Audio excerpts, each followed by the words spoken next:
नमस्कार जय जगन्नाथ। आज ओडिशा दिवस एवं आज ओडिया नुआ वर्ष जाए अर्थात एप्रिल 1 रु एप्रिल 14 तारिख जाए ओडिया पक्षर मध्य पालन करिवार अवसर आम पाखरे आसी पहुंची।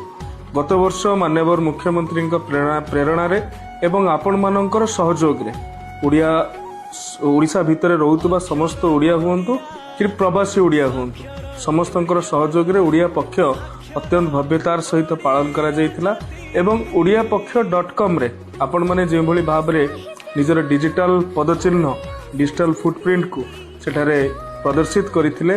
पाखापाखि 5 लाख रु अधिक व्यक्ति विशेष से अंशग्रहण करथिले ओडिया पक्ष रे एवं ये ओडिया पक्ष प्रत्येक दिन गोटे गोटे विषय बा प्रसंग प्रति उत्सर्गीकृत होईछि। आम पिठा पणा आम पोशाक आम बही आम लोककला आमर स्वच्छता एवं रक्तदान ठारू आरंभ करी बरपुत्र मानक संपर्क रे प्रत्येक दिन को आम उत्सर्गीकृत करिसेंती। आउ थरे आसंतु आमे ओडिया पक्ष 2026 को पालन करिबा एवं आउ थरे आपण मानकू ओडिशा दिवस अवसर रे बहु बहु शुभेच्छा एवं शुभकामना ज्ञापन करुछि। जय जगन्नाथ जय मां समलेश्वरी।